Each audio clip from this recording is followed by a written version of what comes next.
Election commission اور اتحادیوں کے حوالے سے بھی مسائل کا شکار ہے، حکومت پریشان ہے، مشکلات میں ہے کہ اتحادی جو ہیں ایم کیو ایم اور G D A grand democratic alliance جو ہے، ان کے ممبران نے، ان کے وزراء نے وزیر اعظم عمران خان کو کابینہ کے اجلاس میں گزشتہ روز آنکھیں دکھا دی ہیں اور ان کو کہا ہے کہ پرائم منسٹر صاحب، ہمیں انتخابی اصلاحات پر اعتماد میں نہیں لیا گیا اور ہم اتحادی ہیں، آپ کے 3 سال سے اتحادی ہیں، لیکن ہمیں کوئی اعتماد میں کوئی بتایا نہیں جا رہا کہ کیا کرنا ہے۔ حالانکہ وزیر قانون جو ہے ان کا تعلق ایم کیو ایم کے ساتھ ہے، کوٹا چاہے ایم کیو ایم کی کوٹا پہ وزیر نہ بنے ہوں، لیکن تعلق تو ایم کیو ایم کے ساتھ ہے، تو ٹکٹ ایم کیو ایم کی ٹکٹ پر وہ منتخب ہو کر آئے ہیں، لیکن انہوں نے اپنی پارٹی کو بھی اعتماد میں نہیں لیا۔ آپ اس میں سے اندازہ کر سکتے ہیں، اپوزیشن کو تو انہوں نے کھڈے لائن لگایا ہوا ہے، اپوزیشن کو تو کچھ سمجھتے ہی نہیں ہے، حکومت اپوزیشن کو تو اپوزیشن ماننے کے لیے تیار نہیں ہے، شہباز شریف کو اپوزیشن لیڈر ماننے کے لیے تیار نہیں ہے، اور وہ کہتے ہیں کہ جی وہ کرپٹ ہیں، تو نیب زدہ ہیں اور ہم مشاورت ان کے ساتھ نہیں کریں گے۔ اس لیے اب اتحاد چلیں، اپوزیشن لیڈر کے ساتھ آپ مشاورت نہ کریں، اپوزیشن کے ساتھ مشاورت نہ کریں، اپنے اتحادیوں کے ساتھ تو مشاورت کریں۔ اتحادیوں کے ساتھ جو پارٹی مشاورت نہیں کر رہی، آپ اس میں سے اندازہ کر سکتے ہیں کہ یہ کس کے ساتھ مشاورت کر کے یہ قانون سازی کر رہے ہیں یا یہ قوانین بنا رہے ہوتے ہیں، انتخابی اصلاحات کر رہے ہوتے ہیں۔ تو ایم کیو ایم کے جو وزیر ہیں امین الحق صاحب، انہوں نے احتجاج کیا ہے کابینہ کے اجلاس میں، اور انہوں نے دھمکی بھی دی ہے کہ اگر اس طرح کا رویہ آپ اپنائیں گے ہمارے ساتھ، اتحادیوں کے ساتھ، تو آگے مزید آپ کے ساتھ چلنا، حکومت کے ساتھ اتحادی بن کر چلنا ہمارے لیے پاسیبل نہیں ہوگا۔ یہ دھمکی دی ہے، یعنی علیحدگی کی دھمکی آپ کہہ سکتے ہیں کہ ایم کیو ایم اور جی ڈی اے نے علیحدگی کی حکومت کو دھمکی دی ہے کہ بھائی ہم الگ ہو سکتے ہیں، ہم سوچنے پر مجبور ہوں گے اگر آپ ہمیں اس طرح ٹریٹ کریں گے۔ تو فہمیدہ مرزا ہیں، جی ڈی اے کی ممبر اور وفاقی وزیر ہیں، انہوں نے بھی امین الحق جو ایم کیو ایم کے وزیر ہیں ان کی بات سے ایگری کیا ہے، اور انہوں نے بھی اپنا احتجاج ریکارڈ کرایا ہے پرائم منسٹر کے سامنے کابینہ کے اجلاس میں کہ ہمیں بھی اعتماد میں نہیں لیا جا رہا اور ہم سے بھی نہیں پوچھا گیا کیا انتخابی اصلاحات کی جا رہی ہیں، ہمیں کچھ بریف تو کرو۔ جس پر کہا جا رہا ہے کہ پرائم منسٹر نے ان کو لالی پاپ دیا ہے۔ یہ لالی پاپ ہی ہوتا ہے کیونکہ وزیر اعظم کے پاس اتنے لالی پاپ ہوتے ہیں، عمران خان کے پاس معیشت کے لیے الگ گئے، تو ہیلتھ کے لیے الگ گئے، ایجوکیشن کے لیے الگ گئے، روزگار کے لیے الگ گئے، یہ سارے لالی پاپ دیے جا رہے ہوتے ہیں۔ اسٹیبلشمنٹ کے لیے لالی پاپ الگ گئے، انٹرنیشنل برادری، عالمی برادری کے لیے لالی پاپ الگ گئے، نوجوانوں کے لیے لالی پاپ الگ ہے، اتحادیوں کے لیے لالی پاپ الگ ہے۔ تو اتحادیوں کو لالی پاپ دے دیا جی اور یہ لالی پاپ دیا جی، یہ بالکل آپ کی بات سے میں ایگری کر رہا ہوں، اور آپ کے ساتھ آپ کے جو ریزرویشن ہے وہ بالکل جائز ہیں، درست ہیں، اور آپ کو اعتماد میں لیا جائے گا۔ یہ لالی پاپ دے دیا، اور اجلاس اب ظاہر ہے لالی پاپ دے دیا، اب کب اعتماد ملیں گے؟ آپ نے انتخابی اصلاحات کا بل قومی اسمبلی سے بل پیش کر کے قومی اسمبلی سے منظور کرا چکے ہیں، اور ای وی ایم تیار کر چکے ہیں، بریفنگس الیکشن کمیشن کو دے چکے ہیں، پارلیمانی کمیٹیز کو، اسٹینڈنگ کمیٹیز کو بریفنگس دے چکے ہیں، لیکن سارا کچھ کر چکے ہیں، لیکن اتحادیوں کو بھی آپ نے اعتماد میں ابھی تک نہیں لیا۔ تو کب لیں گے؟ جب نافذ کرنے کے بعد انتخابات ہو جائیں گے، اس کے بعد آپ تیاری کے وقت ان کو اعتماد میں نہیں لے رہے، تو اپوزیشن کو کیا خاک اعتماد میں لیں گے؟ اپوزیشن کو تو آپ اپوزیشن لیڈر ماننے کے لیے شہباز شریف کو تیار نہیں ہیں۔ تو بہرحال اپوزیشن تو اپنی جگہ پہ، اتحادی بھی حکومت سے اب نالاں نظر آ رہے ہیں، پی ٹی آئی حکومت سے، انہوں نے اپنا احتجاج ریکارڈ کرایا ہے۔ دوسری خبر جو ہے وہ ہے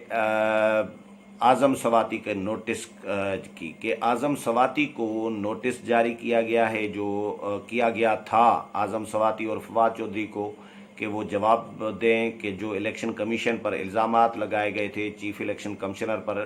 الزامات لگائے گئے تھے۔ اعظم سواتی نے کہا تھا کہ الیکشن کمیشن نے پیسے پکڑے ہوئے ہیں، چیف الیکشن کمشنر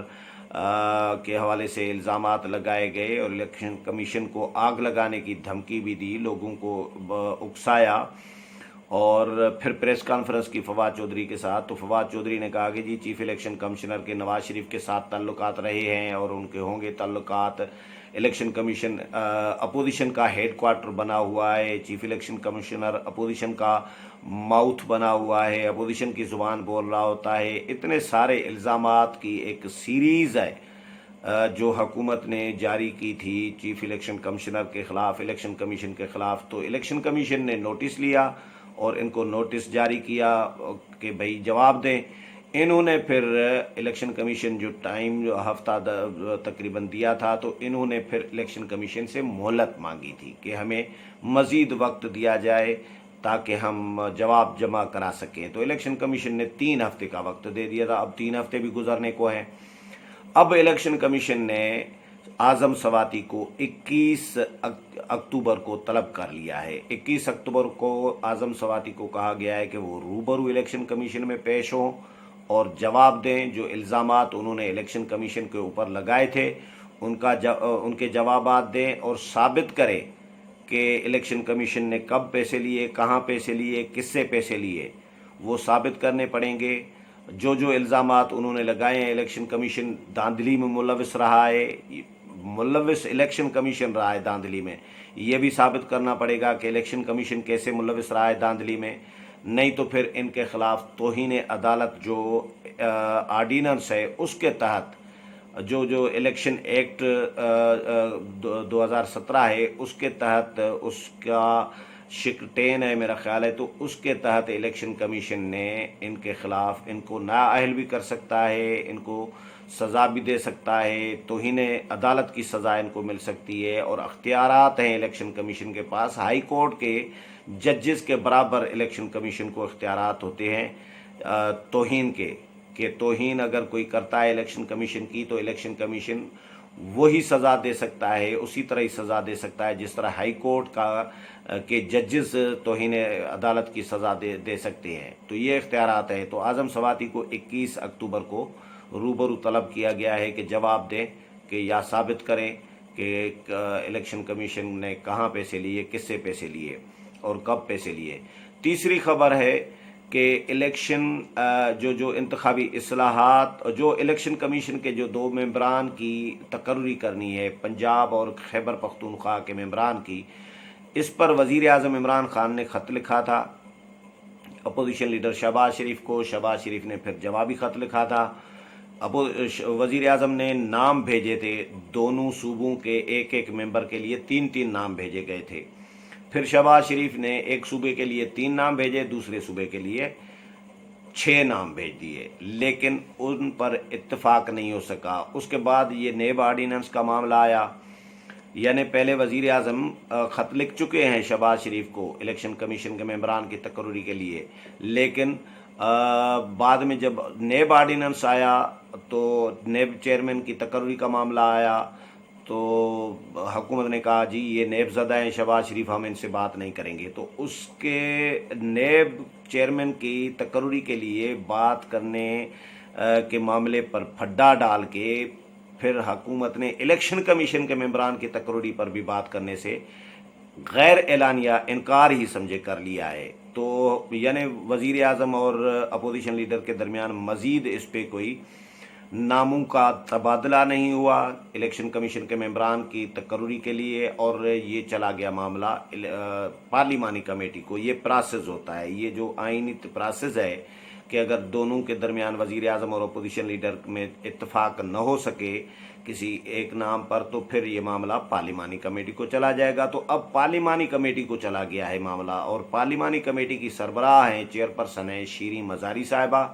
اس میں اپوزیشن کے ممبران بھی شامل ہیں، رانا ثناء اللہ، راجہ پرویز اشرف، شاہدہ اختر علی JUI کی طرف سے، اور باقی بھی ممبران ہیں،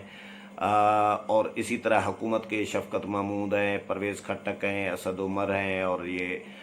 ممبران اعظم سواتی ہیں۔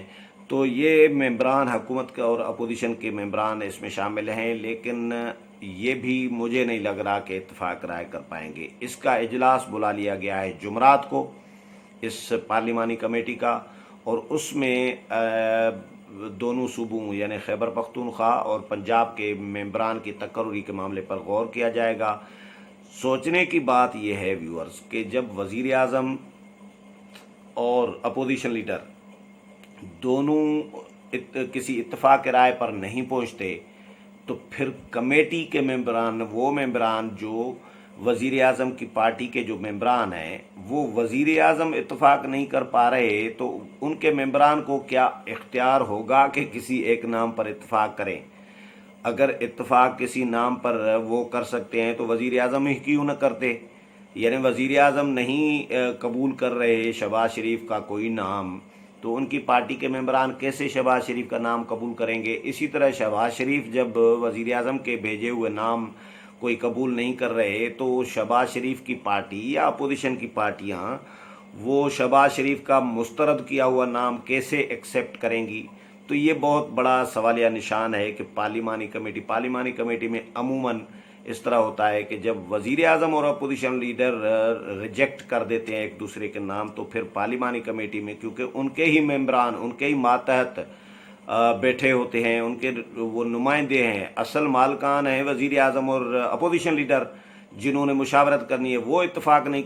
کر سکتے تو ان کے جو نمائندے ہیں وہ اتفاق کیسے کریں گے؟ تو یہ پاسبلٹی اس کی بھی نظر نہیں آ رہی۔ تو حکومت اس معاملے میں بھی ایک مشکل میں پھنسی ہوئی ہے کہ الیکشن کمیشن کے ممبران کی تقرری کیسے ہوگی۔ یہی آئینی طریقہ کار ہے، اور اس آئینی طریقہ کار میں حکومت ہمیشہ غیر سنجیدہ رہتی ہے، ناکام رہتی ہے۔ اسی لیے ناکام رہتی ہے کیونکہ حکومت کی کوئی ول نہیں ہوتی، حکومت کی نیت ہی نہیں ہوتی کہ کوئی مشاورت سے کوئی معاملات طے کیے جائیں۔ حکومت تھوپنا چاہ رہی ہوتی ہے، اپنا الگ فیصلہ کرنا چاہ رہی ہوتی ہے۔ پہلے بھی اسی طرح کی تقرری کی تھی، یک طرفہ نوٹیفیکیشن جاری کر دیا تھا الیکشن کمیشن کے ممبران کا، لیکن چیف الیکشن کمشنر نے حلف لینے سے انکار کر دیا تھا، تو معاملہ پھر وہ ان کی جو تقرری تھی، وہ جو نوٹیفیکیشن تھا حکومت کا صدارتی صدر کا، وہ مسترد ہی ہو گیا تھا۔ تو یہ پنگا اس وقت بھی پھڈا شڈا چلا تھا حکومت کا، تو ایک بحران سی کیفیت حکومت نے بنائی ہوئی تھی۔ 25 جولائی کو 2 ممبران ریٹائر ہو گئے ہیں، اور 45 دن آئینی تقاضا ہوتا ہے کہ 45 دن کے اندر تقرری کرنی ہے۔ اب تو جولائی، اگست، ستمبر، اکتوبر 4 ماہ گزر گئے ہیں، یعنی آپ سمجھ سکتے ہیں 120 دن، 100 دن تو گزر گئے ہیں 45 کی بجائے، یعنی آئینی تقاضے کے اندر آئینی ریکوائرمنٹ جو ہے 45 دن کی، اس کے اندر یہ تقرریاں نہیں ہو پائیں ابھی تک، اور الیکشن کمیشن مکمل نہیں ہے، نامکمل ہے اس وقت۔ 3 ممبران ہیں، چیف الیکشن کمشنر اور سندھ بلوچستان کے ممبران، باقی 2 ممبران ہیں ہی نہیں، مکمل بھی نہیں ہے الیکشن کمیشن۔ لیکن حکومت کی سنجیدگی کا عالم یہ ہے کہ 45 دن کی بجائے 100 دن کے تک معاملہ جا کے پہنچایا ہے۔ اب دیکھتے ہیں جمعرات کو یہ اجلاس بلایا ہے، اس میں کیا ہوتا ہے۔ اعظم سواتی کو الیکشن کمیشن نے 21 کو بلایا ہے، اس میں کیا ہوتا ہے، اور